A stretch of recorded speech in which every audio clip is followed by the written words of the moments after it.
अब एक question number जो 3 है वो हमारे पास कंपाउंडिंग एंड मार्जिंग रेशियो है, question 3।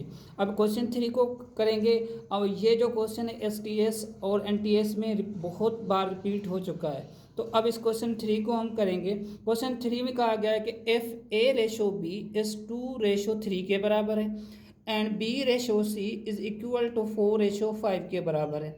Then find the A B और सी, इन तीनों का रेशो फाइंड आउट करें। यहाँ पर देखें ए रेशो बी 2:3 है और बी रेशो सी क्या है 4:5 है। तो यहाँ पर ए बी और सी तीनों का रेशो हमें फाइंड आउट करना है। तो इसके लिए हम क्या करेंगे, तो सबसे पहले हम क्या करेंगे, ए रेशो बी रेशो सी रख देंगे। ठीक है, अब ए रेशो बी का वैल्यू क्या है 2:3 है। ठीक है, उसके बाद बी रेशो सी, अब यहाँ पर स्टार्ट नहीं करेंगे, इसके 3 के नीचे स्टार्ट करेंगे, ये होगा 4:5। अब यहाँ भी स्पेस बच जाता है, यहाँ भी। इसको हम कैसे सॉल्व करेंगे, अब सी के नज़दीक कौन सा नंबर है 3, तो यहाँ पर 3 प्लेस कर देंगे।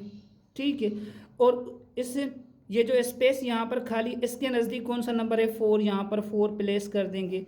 तो 3 को 5 से मल्टीप्लाई करें 15, रेशो की साइन 3 को 4 से मल्टीप्लाई करेंगे 12 आएगा यहाँ पर, और रेशो की साइन, और 2 को 4 से 8, यहाँ पर ये इसका ऑप्शन हो जाएगा। ऑप्शन कौन सा करेक्ट होगा, 8, 12, 15, option number A is correct.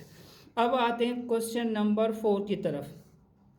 Question 4 में कहा गया है कि the ratio of present age of father and his son is 7:2। After 5 years the sum of their ages will be 55 years. What is the father present age? ये FI inspector में test में आ चुका है। तो अब इसको कैसे करेंगे, तो सबसे पहले हम सपोज करेंगे कि लेट प्रेजेंट एज, डायरेक्टली भी कर सकते हैं लेकिन आपको समझाने के लिए स्टेप बाय स्टेप करा दूंगा, एक बार करवा दूंगा तो आप इजीली समझ जाओगे। प्रेजेंट एज ऑफ फादर वो है 7x। ठीक है, यहाँ पर देखें 7 फादर की एज है और 2 किसकी है, सन की। तो यहाँ पर मैं कहूँगा कि सन की कितनी है 2x।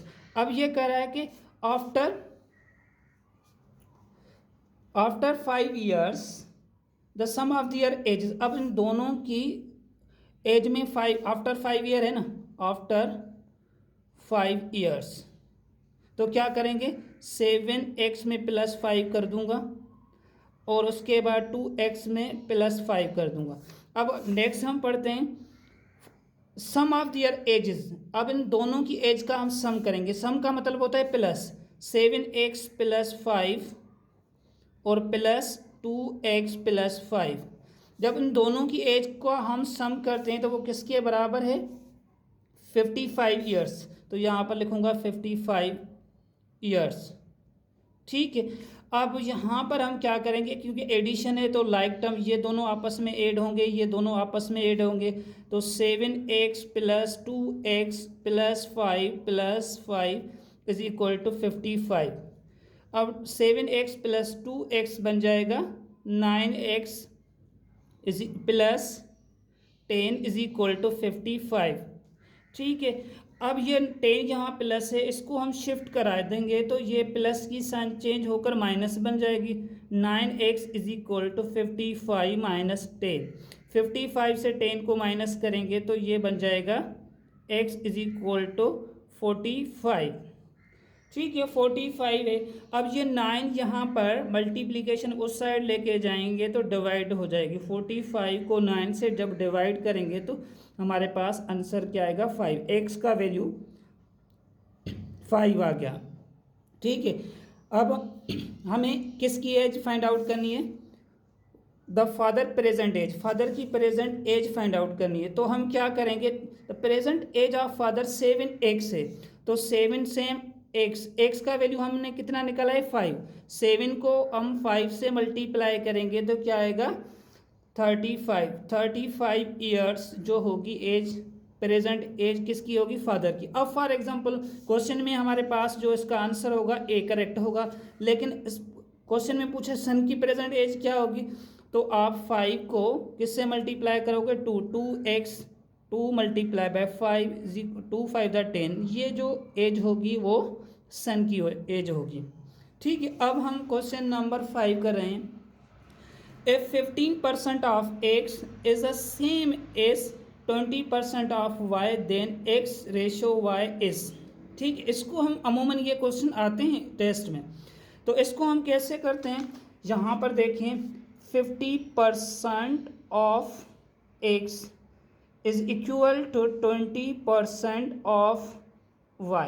तो याद रखें यहाँ पर परसेंट ऑफ है ना, यहाँ पर ऑफ का मतलब होता है मल्टीप्लीकेशन और परसेंटेज का मतलब होता है 1 आउट ऑफ 100। ठीक है, अब यहाँ पर देखें 15, इस परसेंटेज को हटाऊंगा तो नीचे आएगा 100 और ऑफ का मतलब है मल्टीप्लिकेशन, तो यहाँ पर मल्टीप्लिकेशन की साइन लगा दूंगा। इज इक्वल टू 20 अपॉन में 100 वाई। आप डायरेक्टली भी कर सकते हो, इस 100 को इस 100 से कैंसिल आउट, तो ये बनेगा 15x is equal to 20y। अब हमें रेशो किसका फाइंड आउट करना है, रेशो हमें फाइंड आउट करना है x रेशो y। x हमारे पास न्यूमरेटर में होगी, y डिनोमिनेटर में होगी, इस तरीके से करेंगे। तो y को इस साइड शिफ्ट करा देंगे, 15x अपॉन में y इज इक्वल टू 20।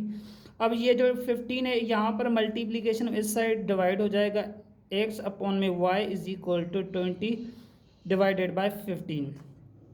अब इन दोनों पे 5 की टेबल जाएगी, 5 की टेबल 20 पे 4 टाइम और 15 पे 3 टाइम, तो x अपॉन में y is equal to 4 upon में 3। अब इसको हम रेशो में लिखें तो कैसे लिखेंगे, x ratio y is equal to 4 ratio 3। तो ये इसका आंसर हो जाएगा, option number B is correct. तो इस टाइप के क्वेश्चन हम अमूमन टेस्ट में देखते हैं।